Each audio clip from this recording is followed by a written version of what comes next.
Los miembros que componen la iglesia no son perfectos, cada uno de ellos se encuentra en un proceso de madurez y crecimiento que no siempre será indoloro. Nosotros vivimos en un edificio de apartamentos de varias plantas, no sé cómo se dice aquí, de varios pisos. Estamos en un séptimo piso, en una séptima planta. Y resulta que las personas que han comprado ya en 2 ocasiones diferentes el apartamento que está encima del nuestro, precisamente encima del nuestro, lo han remodelado 2 veces. Remodelaciones de meses. Eso es incómodo.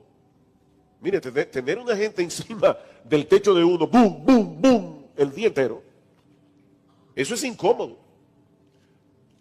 Cuando el apartamento al lado tuyo, arriba de ti, abajo de ti, lo están remodelando, hay un momento que uno quiere de verdad coger un avión y irse.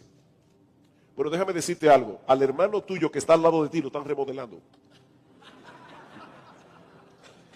Y eso tiene sus inconvenientes. Eso tiene sus inconvenientes. Estamos en remodelación.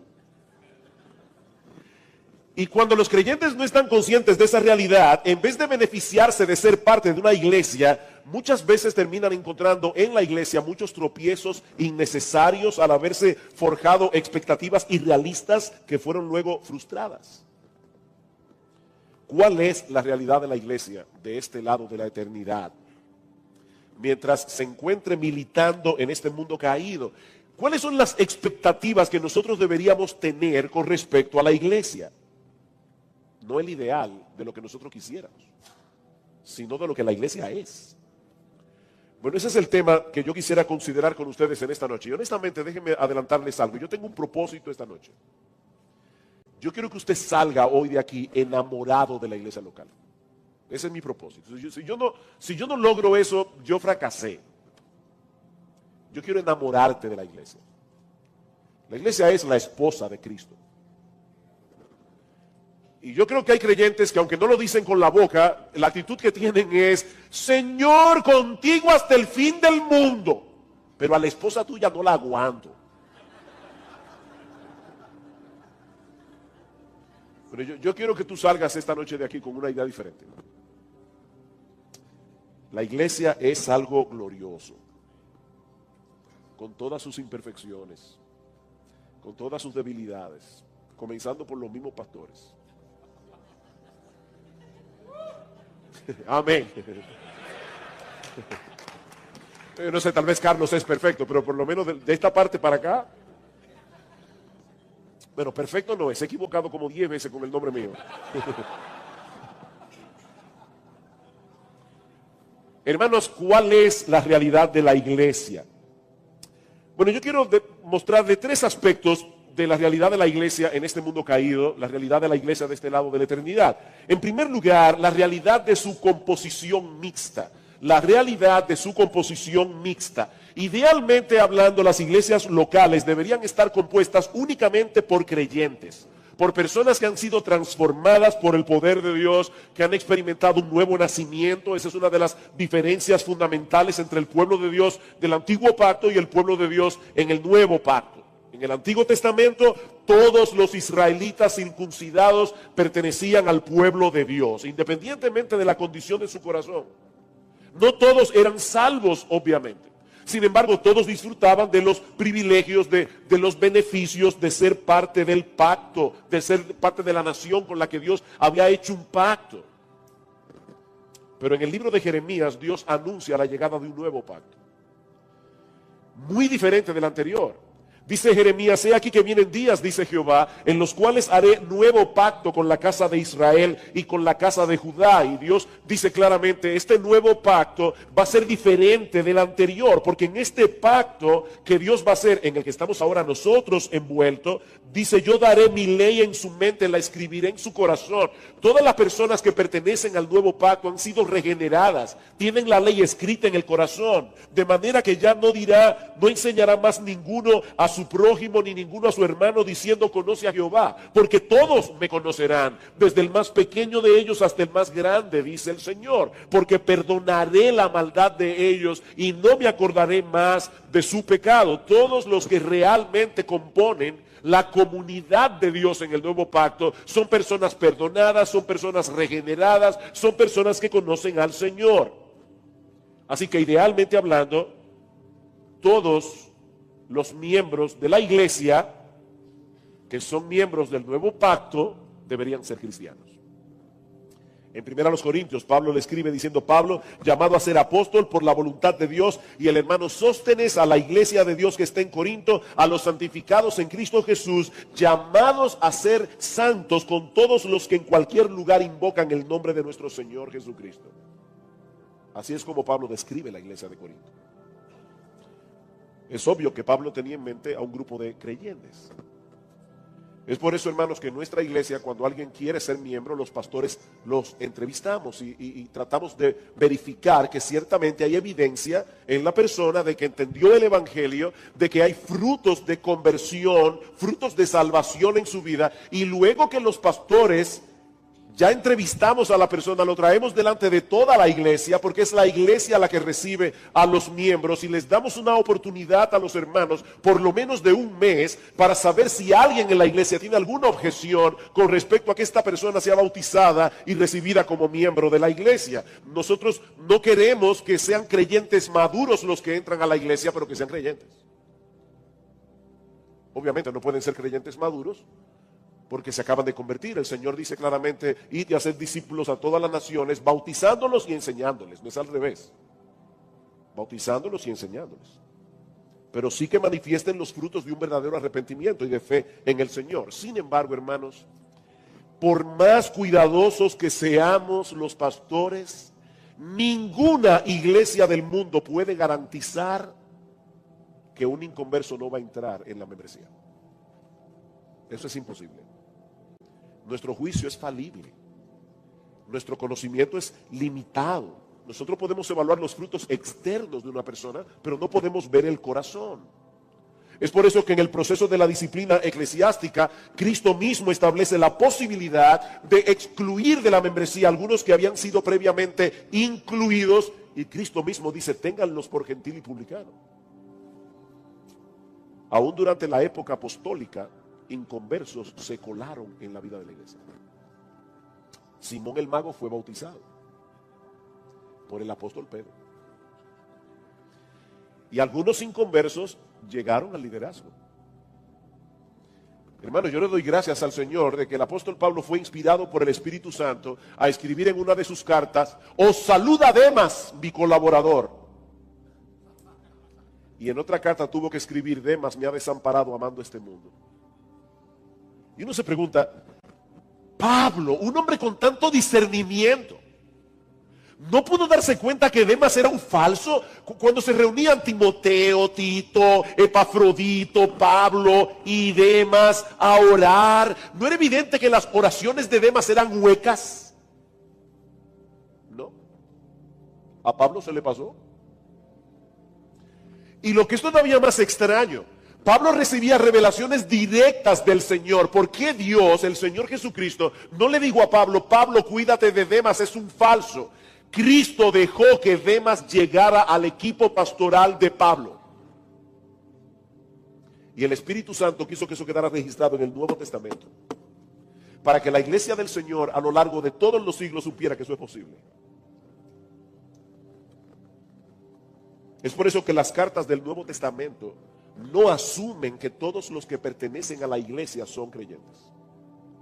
¿Recuerdan lo que citamos 1 de Juan capítulo 2, versículo 19? Salieron de nosotros porque no eran de nosotros, porque si hubieran sido de nosotros, habrían permanecido con nosotros, pero salieron para que se manifestara que no todos son de nosotros. Queridos hermanos, esa es una realidad que afecta la vida de la iglesia de este lado del cielo. Hay inconversos en la iglesia que son miembros, en la mayoría de las iglesias. Por más clara que sea la predicación de la palabra, por más cuidadosos que sean los pastores al examinar la profesión de fe, ninguna iglesia bajo el cielo puede garantizar 100% que todos los que pasen a ser miembros serán creyentes. Pero en segundo lugar, tenemos que considerar de la iglesia la realidad de su lucha, la realidad de su composición mixta, pero también la realidad de su lucha. No todos los pecados que afectan a la iglesia son cometidos por inconversos dentro de la iglesia. Así como debemos tomar en cuenta que hay inconversos a veces en la iglesia, también debemos tomar en cuenta que los creyentes en Cristo, regenerados, santificados y todo lo que usted quiera, están en una lucha, están en una guerra espiritual. Eso es lo que dice Pablo en Efesios capítulo 6, versículos 10 al 13. Pablo dice: por lo demás, hermanos, fortaleceos en el Señor y en el poder de su fuerza, vestíos de toda la armadura de Dios, para que podáis estar firmes contra las acechanzas del diablo, porque no tenemos lucha contra sangre y carne, sino contra principados, contra potestades, contra los gobernadores de las tinieblas de este siglo, contra huestes espirituales de maldad en las regiones celestes. Estamos en un campo de batalla, estamos enfrentando un enemigo muy poderoso. La buena noticia es que los recursos que el Señor nos ha dado también son muy poderosos. Fortaleceos en el Señor y en el poder de su fuerza, y vestíos de toda la armadura de Dios. Tanto la fuerza como la armadura provienen del Dios Todopoderoso, y tanto una cosa como la otra están a nuestra disposición para que podamos retener nuestra firmeza hasta el final del combate. Pero que a nadie se le ocurra enfrentar a este enemigo en sus propias fuerzas, y mucho menos tomarlo a la ligera. Queridos hermanos, amados hermanos, Satanás no está jugando a la guerra. Es un enemigo cruel, y su foco de ataque es la iglesia. El diablo no se ocupa de los bares. El diablo no se ocupa de los prostíbulos. Esos son suyos. Nosotros somos sus enemigos. Al diablo no le importan en lo más mínimo las iglesias apóstatas. Esas también son de él. ¿A quiénes ataca Satanás? A esos mismos hombres y mujeres a quienes Pablo exhorta vestirse de toda la armadura de Dios. Por lo demás, hermanos míos, fortaleceos en el Señor y en el poder de su fuerza. Es a los miembros de la iglesia de Éfeso a quienes Pablo dirige esta exhortación, porque la iglesia es el blanco de ataque del enemigo. Él ya no puede robarnos la salvación, gloria al Señor por eso. Esa salvación la compró Cristo con el precio de su sangre. No, Él no la puede robar, pero sí puede tratar de dividirnos. Sí puede tratar de frenar nuestro crecimiento espiritual, desviarnos de nuestra fidelidad a Cristo, de la obediencia, todo lo que sea necesario con tal de minar nuestra utilidad en el reino, para que vengamos a ser motivo de escarnio para el pueblo de Dios y para el evangelio. Mis hermanos, todavía no hemos llegado al cielo. Estamos en un campo de batalla luchando contra el diablo, contra el mundo, contra el pecado que todavía mora en nosotros. Si nos descuidamos, tarde o temprano sufriremos el daño y ocasionaremos que otros sufran también. Piensa por un momento en muchos de los problemas que tú has tenido en la iglesia. No, pastor, yo no he tenido ni un solo problema. Wow, qué bueno, hermano. Pero para aquellos pobres mortales que sí lo han tenido, te vas a dar cuenta que todos o muchos de esos problemas han sido ocasionados por el pecado de otro. Y muchos de esos pecados los cometen cristianos. Cristianos que pecan contra ti. Si tu hermano peca contra ti, dice el Señor, fortaleceos en el Señor y en el poder de su fuerza. Vístanse de toda la armadura de Dios, porque de lo contrario vamos a salir heridos. Sin embargo, esta es una moneda que tiene dos caras. Nosotros no podemos dejar de ver la lucha en la que todos los cristianos estamos envueltos, pero hay otra realidad que yo quiero poner delante de vuestros ojos, porque es una realidad que muchas veces pasamos por alto. Ya dijimos la realidad de la composición mixta de la iglesia, ya hablamos de la realidad de la lucha de la iglesia, pero no pasemos por alto la realidad de la victoria de la iglesia. La victoria de la iglesia. Seguramente muchos aquí han escuchado de ese profesor que muestra a sus alumnos una cartulina blanca con un punto en el centro. Y le pregunta a los alumnos, ¿qué tenemos aquí? Todos responden, un punto. Y el profesor les dice, qué injustos son ustedes. No, aquí hay toda una cartulina blanca, pero ustedes solo vieron el punto negro. Eso parece que, ¿verdad? Que es como parte de la naturaleza humana, ver el punto negro. Eso es lo que sobresalta. Nos concentramos en lo negativo y fácilmente perdemos de vista todo lo que se está haciendo bien. Por eso, cuando pensamos en el pueblo de Dios, vamos a ser honestos otra vez.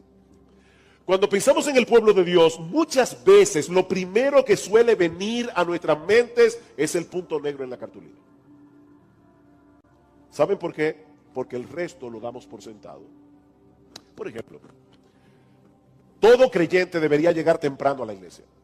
Todo creyente. A menos que una causa justa, ¿verdad?, se lo impida. Pero todos deberíamos ser puntuales. Yo le decía a los hermanos cuando dimos la charla de educación que una de las características que tenemos los dominicanos es que nosotros somos increíblemente puntuales. Me imagino que en México debe ser igual. Cuando tú invitas a un dominicano a una reunión que comienza a las 8, él llega a las 9 en punto. Ahora, nosotros somos cristianos, por encima de ser mexicanos, por encima de ser dominicanos, y si decimos una hora debe ser, como decimos nosotros allá, hora cristiana. Ahora, hay personas que llegan tarde al culto y los hermanos se dan cuenta. Ahora, ¿cuántas veces tú te has visto a ti mismo dándole gracias a Dios por todos los que son puntuales? Señor, gracias por esos hermanos que hacen provisión para estar en su iglesia a tiempo. No lo notamos. No lo notamos porque ellos están haciendo lo que estaban supuestos a hacer. Y eso puede aplicarse a muchas otras áreas en la vida de la iglesia. Mis hermanos, nosotros debemos hacer el esfuerzo consciente de estar más al acecho de aquellos motivos por los que debemos darle gracias a Dios, por la iglesia, por los hermanos que componen la iglesia y luchar contra esa tendencia de concentrarnos únicamente en lo malo. Y en ese sentido el apóstol Pablo es un ejemplo. Busquen todas las cartas de Pablo, excepto Gálatas.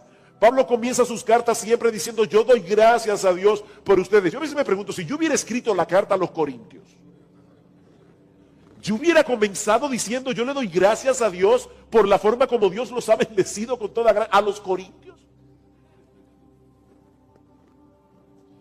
Pero no solamente debemos estar más atentos a esos motivos visibles de acción de gracias, sino que también debemos estar conscientes, mis queridos hermanos, de que nuestros hermanos a nuestro alrededor, al igual que nosotros, están peleando diariamente una batalla en la que obtienen grandes victorias que nadie ve. Siempre la iglesia está llena de hipócritas. Piensen esto. Piensen esto. ¿Cuántos hermanos llegan? Yo no sé aquí, pero en Santo Domingo pasa que a veces uno va al banco y cuando uno llega al counter,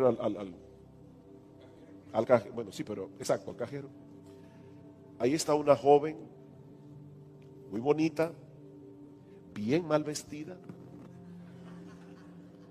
y uno tiene que decirle, vine a hacer un depósito. Eso nadie lo vio, el hermano que quitó la vista para no ver lo que no debía ver, nadie lo vio. Eso fue algo que sucedió entre él y Dios. El hermano que estaba viendo televisión y salió de repente una escena que él no debía ver, inmediatamente cambió el canal. El hermano que cerró sus labios para no descargar su ira contra ese conductor imprudente que se metió en vía contraria y casi te arrolla. Y el hermano estaba a punto ya y dijo, no, yo soy cristiano.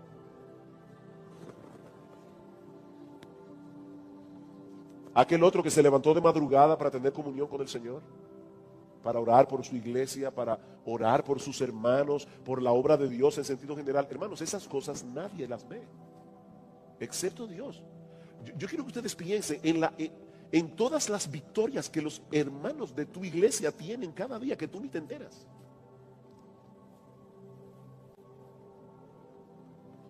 Son grandes victorias, obtenidas con gran determinación y en dependencia de Dios.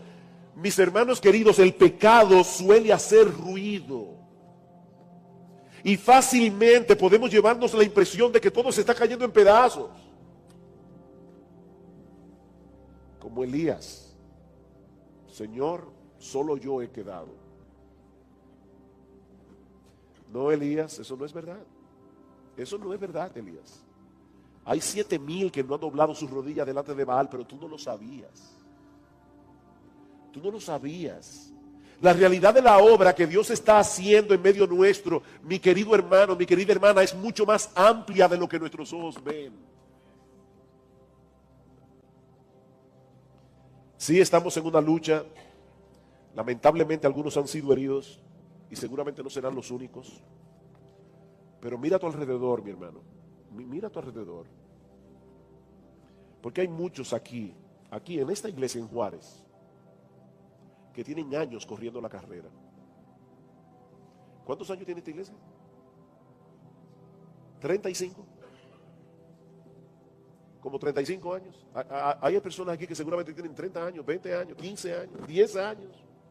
Corriendo la carrera con mucha dificultad, a veces a campo traviesa. Y siguen corriendo, con los ojos puestos en Jesús, el autor y consumador de nuestra fe. ¿Sabes qué es eso, mi amado hermano? Una muestra tangible del cuidado y la protección de Dios sobre su iglesia. Una muestra tangible del cuidado de Dios sobre sus hijos.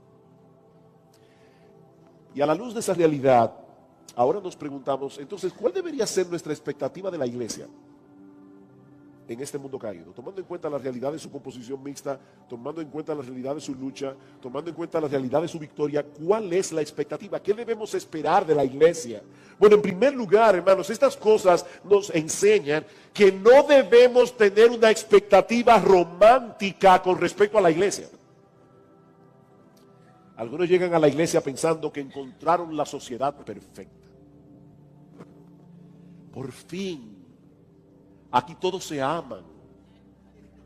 Aquí nadie juzga al hermano. Aquí no hay chismosos.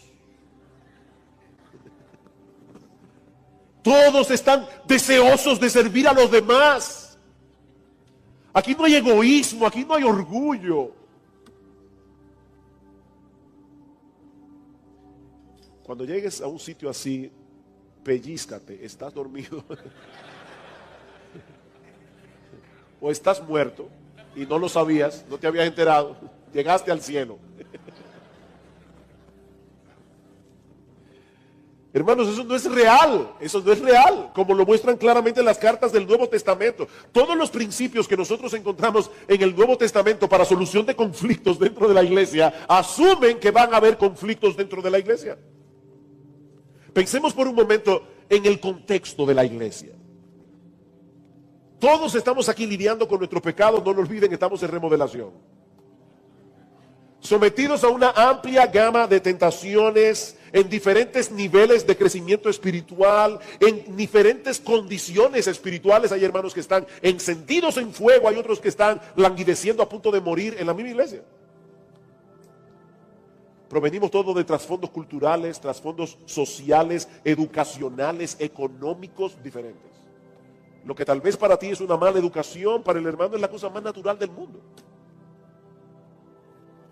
Por eso es que Mark Dever dice, tú quieres saber si tu nueva vida es real, comprométete con un grupo de pecadores salvados, intenta amarlos, no lo hagas durante semanas ni durante meses, hazlo durante años y entonces descubrirás si tú amas a Dios o no.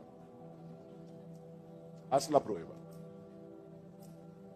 Entre nosotros hay nuevos creyentes que todavía tienen trazas de su antiguo patrón de vida. Hay otros que han llegado con mucho entusiasmo, pero con poca sabiduría. Tenemos viejos creyentes que ya han olvidado los conflictos que experimentaron cuando todavía eran jóvenes en la fe. Otros que están anquilosados, demasiado familiarizados con cosas que todavía entusiasman a los nuevos creyentes. Ya se te pasará.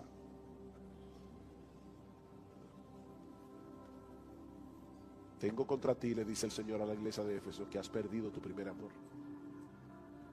Has perdido tu primer amor. Imagínate a una esposa que le dice a su marido, mi amor, déjame decirte algo.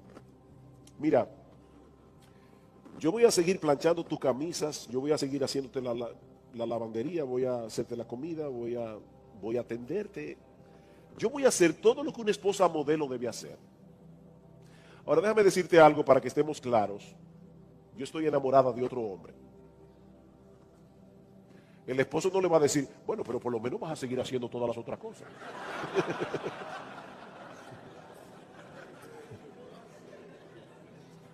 Eso es lo que estaba pasando en Éfeso. Ellos estaban haciendo las mismas cosas, pero no con el mismo corazón. Esa es la iglesia en el mundo real. Ahora, por esa razón no deberíamos asumir una postura cínica con respecto a la iglesia. una postura pesimista con respecto a la iglesia. Esos mismos que llegan a la iglesia con una visión romántica son los que generalmente se van despavoridos cuando ven la realidad. No es como pensaron al principio. Y luego escuchamos a ese tipo de personas hablar de la iglesia con mucha amargura y resentimiento.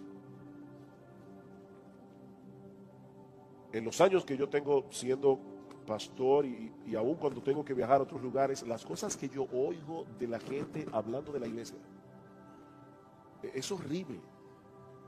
Es horrible, personas que están quemadas. La iglesia está llena de hipócritas. Por eso yo he decidido no pertenecer a ninguna iglesia local. Yo no sigo a hombres. Yo sigo a Cristo. Es que si tú sigues a Cristo, debes hacer lo que Él dice. Y Él dice que tú debes pertenecer a una iglesia. Queridos hermanos, la iglesia continúa siendo la sociedad de los redimidos, el cuerpo de Cristo, la comunidad sobre la cual Dios tiene sus ojos, el instrumento por medio del cual Dios proclama, sostiene, mantiene la verdad en el mundo. Timoteo, esto te escribo, aunque tengo la esperanza de ir pronto a verte, para que si tardo sepas cómo debes conducirte en la casa de Dios, que es la iglesia del Dios viviente, columna y baluarte de la verdad. Eso es la iglesia. Esa iglesia imperfecta es el lugar donde Cristo manifiesta su gloriosa presencia cuando 2 o 3 se congregan en su nombre. Wow, Cristo viene y se hace presente en su iglesia. Eso no sale por internet, eso no sale en la grabación. Hay que estar aquí. Cuando Cristo se pasea en medio de los 7 candeleros de oro, hay que estar aquí. Eso no se experimenta en ningún otro lugar. Estar en la iglesia en el día del Señor, con el pueblo del Señor, escuchando la palabra del Señor. No hay nada que sea más valioso que eso. Eso es glorioso, hermanos, eso es glorioso. Es en la iglesia donde operan los dones que Cristo da a su pueblo para edificar a sus santos. Ese es el pueblo con el que tenemos comunión ahora y con el que tendremos comunión por toda la eternidad. Sí debemos tener una expectativa realista de la iglesia de este lado de la eternidad, pero no una perspectiva pesimista de la iglesia. A lo largo de los siglos, la iglesia de Cristo ha tenido que pelear muchas batallas. Muchos han celebrado anticipadamente la desaparición de la iglesia. Pero me encanta como dice alguien, han repicado las campanas, han anunciado su muerte, han publicado la esquela mortuoria, pero el cadáver nunca ha aparecido. La iglesia sigue aquí. Porque Cristo dijo que las puertas del Hades no prevalecerán contra ella. Y Él va a cumplir su promesa. A veces los creyentes leen ese texto: yo edificaré mi iglesia y las puertas del Hades no prevalecerán contra ella. Y se imagina la iglesia, ¿verdad?, en un rinconcito allí tratando de protegerse de los ataques del diablo. No, hermanos, lo que ese texto enseña es exactamente al revés. Es el diablo que está tratando de que la iglesia no penetre. Son las puertas del Hades las que no prevalecerán contra la iglesia. La iglesia está allí atacando la ciudadela del infierno, sacando esclavos, sacando cautivos y libertándolos con el evangelio en el nombre de Jesucristo. Y nadie podrá impedir que la iglesia haga eso.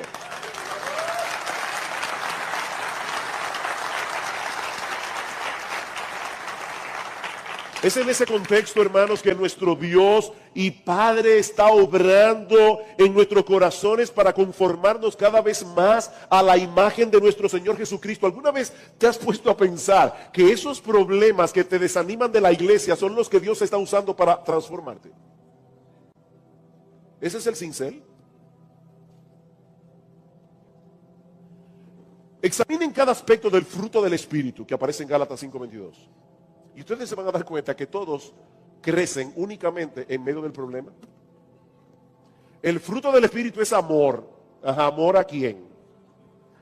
Amor al que te cae bien, amor al que te sirve, amor al que es incondicional contigo. No, eso no es un fruto del Espíritu, porque hasta los impíos aman a la gente que los ama. El fruto del Espíritu es amar al que no es amable. El fruto del Espíritu es amor, gozo, gozo, gozo. No cuando tienes un buen sueldo, una buena salud, un buen coche. Es gozo en medio de la dificultad. Ese es el fruto del Espíritu. Hay un dato curioso en el Antiguo Testamento. El dato curioso es que cuando Dios ordenó que construyeran el templo de Salomón, dio una directriz de verdad curiosa. Él decía, yo quiero que corten la piedra en la cantera exactamente como va a encajar dentro de la construcción del templo, porque yo no quiero que durante la construcción del templo haya ruido. Así que cortaban la piedra en la cantera, la traían al templo y colocaban la piedra en silencio, sin ruido, construyendo el templo de Salomón. Y un teólogo puritano decía, eso es exactamente lo que está pasando con la iglesia. Nosotros somos piedras vivas. El problema es que aquí estamos en la cantera. El ruido está aquí. Pero cuando lleguemos allá, vamos a ver un templo que se va a hacer en silencio y sin ruido. Pero aquí hay ruido. Problemas vendrán, algunos quedarán postrados en el camino sirviendo de escarnio al evangelio y al pueblo del Señor, pero aún así Cristo seguirá edificando a su iglesia porque Él se comprometió a presentársela a sí mismo como una iglesia gloriosa, que no tuviese mancha ni arruga ni cosa semejante, una iglesia que será santa y pura. Y Cristo verá eso. Cristo seguirá usando hombres y mujeres débiles para hacer su obra. Y mis hermanos, todos nosotros tenemos el privilegio de ser parte de esa empresa para la gloria de Dios y la expansión de su reino. Yo quiero ahora llevarnos al futuro. Yo quiero ahora ayudarte a contemplar la iglesia, no como la iglesia es, sino como la iglesia será. Vayan conmigo a Apocalipsis, capítulo 19. Apocalipsis, capítulo 19. Y por favor, hermano, activa tu imaginación. Apocalipsis es un libro apocalíptico, literatura apocalíptica. La literatura apocalíptica se vale de muchas figuras para impactar nuestra imaginación. ¿Qué te impacta más? Que salga un titular mañana en el periódico que diga, bueno, voy a decir por lo menos República Dominicana, porque tal vez México es diferente. Un titular que diga, la corrupción ha llegado a todos los niveles del gobierno. O un titular que diga, el pulpo de la corrupción arropó al palacio. ¿Cuál titular te impacta más? El pulpo de la corrupción. Bueno, eso es lo que hace Apocalipsis. Apocalipsis nos habla en figuras que despiertan nuestra imaginación. Dice en Apocalipsis capítulo 19, versículo 6, y oí como la voz de una gran multitud, como el estruendo de muchas aguas y como la voz de grandes truenos que decía, aleluya, porque el Señor nuestro Dios Todopoderoso reina, gocémonos y alegrémonos y démosle gloria, porque han llegado las bodas del Cordero y su esposa se ha preparado. ¿No puedes tú amar a esa esposa ahora? Porque si no puedes amarla ahora, tal vez tú no vas a estar ahí. Apocalipsis 21. Vi un nuevo cielo y una nueva tierra, porque el primer cielo y la primera tierra pasaron y el mar ya no existía más. Y yo, Juan, vi la santa ciudad, la nueva Jerusalén, descender del cielo de Dios, dispuesta como una esposa, ataviada para su marido. ¿De qué está hablando Juan aquí? De la iglesia. Por favor, hermano, no es que vamos a vivir en una ciudad cúbica. No. Juan está describiendo la iglesia. Noten el versículo 9. Vino entonces a mí uno de los 7 ángeles que tenían las 7 copas llenas de las 7 plagas postreras y habló conmigo diciendo, ven acá, yo te mostraré la desposada, la esposa del Cordero. ¿Quién es la esposa del Cordero? La esposa del Cordero es la iglesia. Y ahora Juan, en un lenguaje simbólico, va a comenzar a describir la iglesia futura, la iglesia glorificada, como si fuera una ciudad extraordinaria, Y dice, me llevó en el espíritu a un monte grande y alto y me mostró la gran ciudad santa de Jerusalén, que descendía del cielo teniendo la gloria de Dios. Y su fulgor era semejante al de una piedra preciosísima como piedra de jaspe, diáfana como el cristal. Eso será la iglesia. Por eso dice Juan aquí, que está fundada sobre los 12 apóstoles. ¿Qué es lo que está fundado sobre los apóstoles? La iglesia. ¿Y por qué dice el texto que la ciudad tenía una forma cúbica, que dice que la anchura, la altura era igual? Hermanos, la escritura debe interpretarse con la misma escritura, que es lo único que hay en la Biblia que tiene forma de cubo. Lo único que hay en la Biblia que tiene forma de cubo es el lugar santísimo en el tabernáculo y en el templo. Lo que Juan está diciendo aquí es que cuando la iglesia esté en gloria, cuando la iglesia esté glorificada, mis hermanos, nosotros seremos el lugar santísimo. Mira, mi hermano, ninguna de las dificultades que nosotros hemos padecido, estamos padeciendo o tendremos que padecer en nuestro peregrinaje al cielo se puede comparar con el privilegio y las bendiciones espirituales que ahora tenemos en Cristo. Eso es lo que Pedro está diciendo. Déjame hacerte una pregunta. Si el Señor te diera a escoger en esta mañana entre una vida sin dificultades, sin problemas económicos, sin enfermedades, sin COVID-19, sin ningún problema con tu esposo o con tu esposa, sin ningún problema con tus hijos, una vida casi perfecta, pero sin Cristo, ¿qué tú escogerías? Bueno, mira, para un verdadero cristiano la respuesta está más clara que el agua.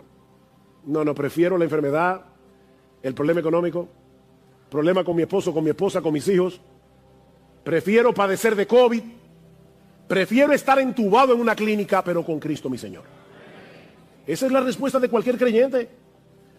Miren, mi hermano, no importa el precio que tengamos que pagar por seguir a Cristo, no importa las dificultades que tengamos que enfrentar en este mundo caído, no existe en todo el universo absolutamente nada que podamos comparar con la gloriosa salvación que nosotros disfrutamos aquí y ahora y las glorias que experimentaremos cuando Cristo regrese en gloria. Pablo dice que las aflicciones del tiempo presente, cualquiera que sea, no son comparables con la gloria venidera que nosotros ha de manifestarse. Pero Pedro nos dice también, en segundo lugar, que si hoy podemos disfrutar de esta gran salvación, de ese entendimiento, de tener a Cristo en nosotros, es porque Dios envió al Espíritu Santo que inspiró a los profetas para que nosotros hoy podamos creer en Cristo. Versículo 12. A ellos les fue revelado que no se servían a sí mismos, sino a vosotros, en estas cosas que ahora os han sido anunciadas mediante los que os predicaron el Evangelio por el Espíritu Santo enviado desde el cielo. El mismo Espíritu que inspiró a los profetas y que Pedro le llama aquí el Espíritu de Cristo. El mismo Espíritu que inspiró a los profetas del Antiguo Testamento fue el mismo Espíritu Santo que inspiró a los apóstoles para escribir el Nuevo Testamento. Y es el mismo Espíritu que actuó en nosotros con poder por medio de la predicación del Evangelio para que hoy tú y yo podamos ser creyentes. El mismo Espíritu Santo. Si el Espíritu Santo no hubiera abierto tu entendimiento a través de la predicación de la palabra de Dios, todavía estarías muerto en tus delitos y pecados. Fue por la obra del Espíritu en ti, a través de la predicación de la palabra, que hoy disfrutas el privilegio de ser cristiano. Dios envió a su Espíritu desde el cielo para que aplique la salvación de Cristo en tu corazón. No olvides eso cuando estemos participando hoy de la cena del Señor. Dios te amó de tal manera que te escogió desde antes de la fundación del mundo para que fueras suyo y de nadie más, aún sabiendo de antemano que de haber sido por ti o por mí, nunca habríamos escogido a Dios. Nunca. Éramos enemigos. Nunca habríamos escogido a Dios. Estábamos muertos en nuestros delitos y pecados cuando Cristo nos dio vida. Efesios capítulo 2, versículo 1. Éramos enemigos cuando fuimos reconciliados, dice Pablo en Romanos capítulo 5, versículo 10. Y aún así Dios te amó. Aún así Dios te escogió. Desde antes de la fundación del mundo te llamó por nombre. Y 2000 años después envió su Espíritu Santo directamente a ti para que te salvara, para que abriera tu entendimiento, para que pudieras comprender el Evangelio. Dice el apóstol Pablo que Dios, que mandó que de las tinieblas resplandeciera la luz, es el que resplandeció en nuestros corazones para el conocimiento de la gloria de Dios en la faz de Jesucristo. Tal vez estabas en una iglesia, un amigo te invitó, un familiar te invitó, tal vez habías oído el Evangelio muchísimas veces y nunca habías reaccionado, y el mismo Dios que en Génesis capítulo 1 versículo 3 dijo sea la luz, envió a su Espíritu Santo. Él vino a ti, dijo sea la luz, y de repente tú viste lo que nunca antes habías visto, que eras un pecador merecedor del infierno, pero que Jesucristo murió en la cruz para pagar por nuestros pecados. Y fue así como tú viniste de la muerte a la vida. Qué gloriosa salvación. Fue el Señor que envió que alguien te predicara el Evangelio. El Señor movió a alguien que te predicara. Fue el Señor que envió su Espíritu Santo para que cambiara tu corazón de piedra en un corazón de carne, para que tú pudieras venir a Cristo en arrepentimiento y fe. Mi hermano, recuerda eso cuando estemos celebrando la cena del Señor. Pero todavía Pedro no ha terminado. Pedro le dice a estos creyentes: sí, yo sé que ustedes están sufriendo, yo sé que ustedes están en medio del fuego de la prueba, pero miren, los profetas del Antiguo Testamento hubieran querido tener el privilegio que ustedes tienen. 2, el Señor envió su Espíritu Santo para que inspirara a los apóstoles, para que escribieran el Nuevo Testamento. Luego envió a alguien que te predicara, y luego usó a su mismo Espíritu para que te abrieran los ojos. Pero en tercer lugar, ahora Pedro nos dice que la salvación que tú y yo tenemos ahora nunca deja de sorprender a los ángeles. La salvación que tú y yo tenemos ahora nunca deja de sorprender a los ángeles. Mira el versículo 12. A ellos les fue revelado, a los apóstoles, a los profetas, que no se servían a sí mismos, sino a vosotros en estas cosas que ahora os han sido anunciadas mediante los que os predicaron el Evangelio por el Espíritu Santo enviado del cielo. Cosas a las cuales los ángeles anhelan mirar. Hay dos palabras claves aquí: anhelan y mirar. La primera significa desear fervientemente. Pedro dice aquí: los ángeles desean fervientemente mirar algo. Y la palabra que se traduce como mirar es un verbo compuesto que significa literalmente inclinarse para ver algo con atención. Un comentarista la traduce como un impulso irresistible de ver algo que no se satisface fácilmente. Un impulso irresistible. No se trata de una observación casual y descuidada. Lo que Pedro nos está diciendo aquí es que los ángeles en el cielo se ponen de puntillas. Los ángeles en el cielo se inclinan a mirar, porque ellos desean con pasión y con fervor observar el resultado de esa gran salvación que nosotros tenemos en Cristo. Un comentarista lo dice de esta manera: los ángeles tienen una curiosidad santa para entender el tipo de gracia que nunca experimentarán. Los ángeles santos, obviamente, no necesitan de la salvación. Cristo no murió por ellos.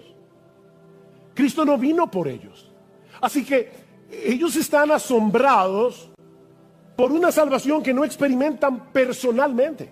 Ellos contemplan extasiados la sabiduría de Dios al ver en la iglesia el resultado de la sangre de Cristo derramada en la cruz, a pesar de...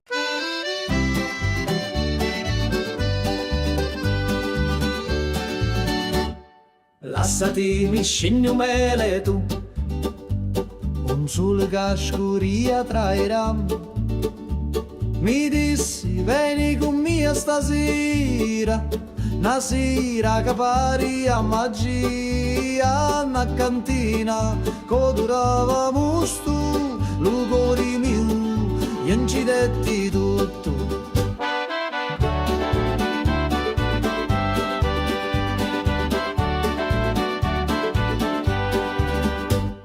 Gira chiagnina lenta e sorda, e giro frasso che canta ancora, che non è vino rosso come fuoco, ambivio frasso, scordavo loco, manichini, dove speranza, da sta terra tutto danza. Prega Maria che faccio milico, mi persi su dai panni rossi, c'era una croce fatta d'olivi, mi dai sopra senza scusa. Prega Maria, non sa ciucciù, se era morio era tabù. Ammuzzo tutto frasso, scioglieva cori come passo. Tu c'era notte in vento, con una luna appesa senza pentimento. Una voce mi chiamava tu funno, scendi ancora un perdi sto mondo. Da cantina il tempo si ferma, ogni goccia è storia eterna. Cutti a me lato, cutti a me cori, sti stidi cacciato non mori. Scuro fora, ma luci dintra, a voci do, sempre mi senta.